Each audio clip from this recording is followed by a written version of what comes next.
Hello dear students, welcome to JK civil services. तो आज की वीडियो में हम बात करेंगे जो जेके एसएसबी की तरफ से 2021 में एक ऑफिशियल पेपर रहा था, उसके पार्ट सेकंड के बारे में हम बात करेंगे। तो वीडियो स्टार्ट करने से पहले मैं आपको बताना चाहती हूँ कि जेके सिविल सर्विसेज की तरफ से हमने एक कोर्स लॉन्च किया है FMPHW और MMPHW के लिए। अगर आप हमारा कोर्स ज्वाइन करना चाहते हैं तो आप इस वीडियो की डिस्क्रिप्शन में जाके हमारी ऐप डाउनलोड कर सकते हैं। अगर आपको ज्वाइन करने में कोई इशू आ रहा है तो आप हमारे व्हाट्सएप नंबर पे हमें कांटेक्ट भी कर सकते हैं। तो स्टार्ट करते हैं आज की क्लास। हमारा फर्स्ट क्वेश्चन रहेगा, the study of social behaviour of a society is called. हमारे पास चार ऑप्शंस हैं, जैसे सोशियोलॉजी, साइकोलॉजी, एंथ्रोपोलॉजी एंड ऑरिथोलॉजी। तो हमारा राइट आंसर क्या रहेगा? सोशियोलॉजी रहेगा, क्योंकि सोशियोलॉजी की अगर हम डेफिनेशन की बात करेंगे, it is the scientific study of society. तो इसका राइट आंसर क्या रहेगा बेटा? वो सोशियोलॉजी रहेगा। हमारा सेकंड क्वेश्चन रहेगा, which of the following is the fourth stage of labour. Labour का फोर्थ स्टेज कौन सा होता है? तो हमारे ऑप्शंस हैं show, delivery of the baby, delivery of the placenta and puerperium. अगर हम फोर्थ स्टेज की बात करेंगे तो जो फोर्थ स्टेज होता है ये कब स्टार्ट होता है? जब प्लेसेंटा की डिलीवरी होती है, और उसके बाद ये कब तक रहता है? 6 वीक्स तक रहता है। ये वो पीरियड होता है जिसमें रिकवरी होती है एक मदर की। तो अगर हम फोर्थ स्टेज की बात करेंगे तो इसका राइट आंसर प्यूपेरियम रहेगा, क्योंकि ये फोर्थ स्टेज होता है। ये प्यूपेरियम हमें फोर्थ स्टेज ऑफ लेबर में देखने को मिलता है। हमारा थर्ड क्वेश्चन रहेगा, scurvy is associated with the manifestation of skin disease, bleeding disease, bone disease and developmental issues. अगर हम बात करेंगे स्कर्वी की तो ये किसके साथ एसोसिएट है? ब्लीडिंग डिजीज़ के साथ, क्योंकि हमने इसकी डेफिशिएंसी में क्या देखा है? ये डेफिशिएंसी होती है विटामिन सी की डेफिशिएंसी की वजह से हमें देखने को मिलता है, और ज़्यादातर इसमें ब्लीडिंग गम्स देखने को मिलते हैं या पुअर वाउंड हीलिंग देखने को मिलती है। तो इसका राइट आंसर ब्लीडिंग इश्यूज़ ही होगा, ब्लीडिंग डिजीज़ ही होगा। ठीक है बेटा। हमारा क्वेश्चन नंबर 4 रहेगा, government of India redesignated National Family Planning Program in 1977 as National Family Welfare Program, National Family Health Program, National Maternal Health Program and National Maternal Child Health Program। तो इसका right answer क्या रहेगा? National family welfare programme. हमारा question number 5 है, which of the following is the second stage of rigor. अगर हम rigor के stages की बात करेंगे तो इसमें पहला स्टेज क्या रहता है? कोल्ड रहता है। ठीक है बेटा। उसके बाद हमें क्या देखता है? हॉट होता है। एंड उसके बाद हमारा थर्ड स्टेज क्या होता है? वो स्वेटिंग होती है। तो अगर हम सेकेंड स्टेज की बात करेंगे तो सेकेंड स्टेज इसका हॉट रहता है, तो इसका राइट आंसर भी हॉट ही होगा। हमारा क्वेश्चन नंबर 6 है, विच committee initiated maternal and child health service in India. तो इसका राइट आंसर कौन सा आएगा? बोहर कमेटी आएगी। ठीक है। तो ये क्वेश्चन हर साल देखा जाता है, जो भी जेके एसएसबी की तरफ से एग्जाम आता है उसमें ये क्वेश्चन देखा जाता है। हमारा क्वेश्चन नंबर 7 है, podiatry is the branch of medicine which deals with the problems of pelvis, pancreas, lower extremities and shoulder. तो इसका राइट आंसर क्या रहेगा? लोअर एक्सट्रीमिटीज़ रहेगा। ठीक है। अगर हम पोएट्री की बात करेंगे तो इसमें हम फोकस किस पे करते हैं? On the diagnosis and treatment of जैसे फुट, एंकल या लोअर लिम्ब प्रॉब्लम्स। ठीक है। तो इसका राइट आंसर लोअर लिम्ब्स ही रहेगा। इसके बाद हम क्वेश्चन नंबर 8 की बात करेंगे, which of the following is often called as social disease. ठीक है। इनमें से कौन सी डिजीज़ को हम सोशल डिजीज़ कहते हैं? TB, leprosy, STD and chicken pox. तो इसका राइट आंसर क्या रहेगा?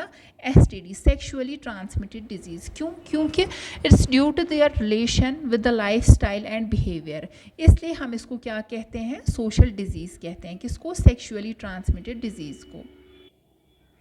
क्वेश्चन नंबर 9 है, which period of maternity is called as puerperium. कौन से पीरियड जो मैटरनिटी का वो कौन सा पीरियड है जिसको हम प्यूपेरियम कहते हैं? तो हमारे पास कौन से ऑप्शंस है? Antenatal period, prenatal period, intranatal period and postnatal period.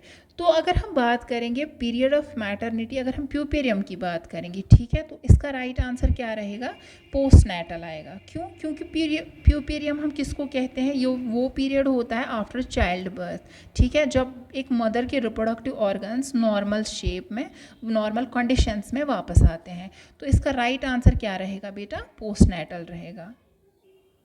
इसके बाद क्वेश्चन नंबर 10 है, which of the following is the early indicator of adverse renal and cardiovascular events in diabetic patients. इसके ऑप्शंस है एल्ब्यूमिनूरिया, हीमाटूरिया, ओलिगोरिया एंड ग्लाइकोसूरिया। तो इसका right answer एल्ब्यूमिनूरिया रहेगा, ठीक है बेटा, ये इसका राइट आंसर रहेगा। फिर हमारा क्वेश्चन नंबर 11 रहेगा, the method of producing sound by tapping in an area is known as palpitation, percussion, auscultation and inspection. तो अगर हम प्रोड्यूसिंग साउंड की बाय टैपिंग की बात करेंगे तो उसको हम क्या कहते हैं? उसको हम परकशन कहते हैं बेटा, ठीक है। ये ज़्यादातर क्लिनिकल एग्जामिनेशन हम चेस्ट या एब्डोमेन की करते हैं, वहाँ पे यूज़ होता है। इसके बाद हमारा क्वेश्चन नंबर 12 है, how long can an ovum survive without fertilisation. तो अगर हम ओवम की बात करेंगे तो ये कब तक सर्वाइव कर सकता है? 24 आवर्स की, ठीक है। तो हमारा राइट आंसर बी पार्ट रहेगा 24 आवर्स। तो अगर हम स्पर्म की बात करेंगे, स्पर्म कब तक सर्वाइव कर सकता है? 48 to 72 आवर्स, ठीक है बेटा, ये दोनों बातें आप याद रखना। अगर हम ओवम की बात करेंगे तो 24 आवर्स, अगर हम स्पर्म की बात करेंगे वो 48 to 72 आवर्स। हमारा क्वेश्चन नंबर 13 है, which of the following is an emphasis of maternal and child health programme.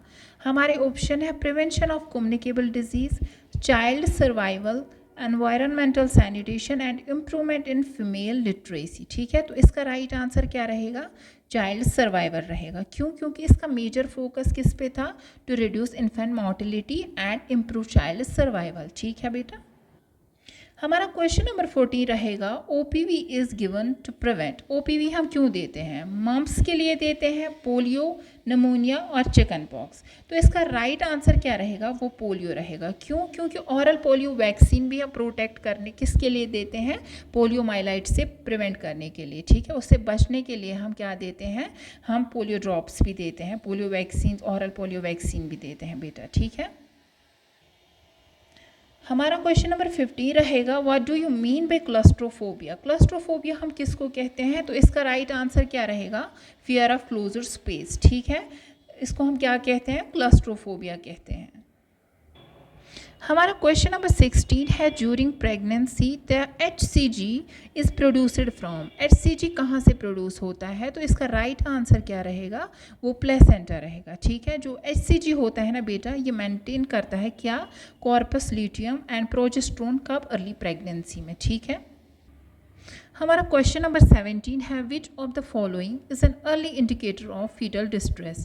इक्लेम्शिया, increase in foetal heart rate, hypothermia and hypovolemia. तो इसका राइट आंसर रहेगा increase in foetal heart rate, ठीक है। क्यों? क्योंकि fetal टैक्कार्डिया जो होता है वो एक अर्ली साइन होता है। हमारा क्वेश्चन नंबर 18 रहेगा, ptyalin is an example of pancreatic enzyme, salivary enzyme, pituitary hormone and interstitial fluid, ठीक है। तो इसका राइट आंसर क्या रहेगा? सेल्वरी एंजाइम रहेगा। हमारा क्वेश्चन नंबर 19 रहेगा, common sites for decubitus ulcer in supine position और। इसका राइट आंसर क्या रहेगा? Heels, sacrum, back of the head, ठीक है, तो इसका राइट आंसर रहेगा। हमारा क्वेश्चन नंबर 21 रहेगा, juvenile is below the age of. इसके ऑप्शंस की बात करेंगे वो रहेंगे 12 years, 16 years, 20 years and 25 years. तो इसका राइट आंसर क्या रहेगा? वो 16 रहेगा। हमारा क्वेश्चन नंबर 22 रहेगा, which of the following is called as serum hepatitis. में से किसको हम सीरम हेपेटाइट्स कहते हैं? तो इसका राइट आंसर क्या रहेगा? हेपेटाइट्स बी रहेगा। ये कैसे ट्रांसमिट होता है? ये थ्रू ब्लड भी होता है, ये सीरम होता है, ठीक है, और उसको हम क्या कहते हैं? Serum hepatitis. हम किसको कहते हैं बेटा? हेपेटाइट्स बी को कहते हैं। इसके बाद हमारा क्वेश्चन नंबर 23 रहेगा, हु और नोन एज दाइज। हम दाइज को इनको कहते हैं midwives, nurses, gynaecologist and anganwadi workers. तो इसका राइट आंसर क्या रहेगा? मिडवाइफ्स रहेगा। हमारा क्वेश्चन नंबर 24 रहेगा Caplin bandaging is used for, ये हम किसके लिए यूज़ करते हैं, नी, चेस्ट, हेड और लेग, ठीक है। तो इसका राइट आंसर क्या रहेगा, वो हेड रहेगा।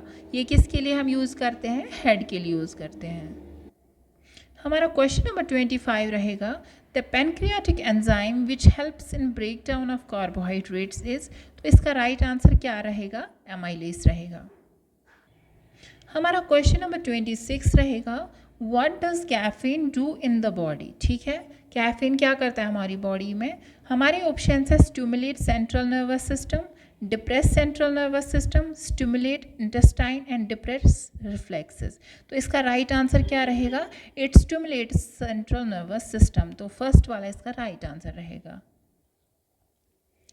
हमारा क्वेश्चन नंबर 27 रहेगा crowning happens at which stage of labour, ठीक है। क्राउनिंग कब होती है, क्राउनिंग बेटा हम किसको कहते हैं, जब एक फीटल हेड विजिबल होता है कहाँ पे, वल्वा में, ठीक है। तो ये कब होता है, कौन से स्टेज ऑफ लेबर में होता है। अगर हम स्टेज की बात करेंगे तो ये हमें सेकेंड स्टेज ऑफ लेबर में देखने को मिलता है।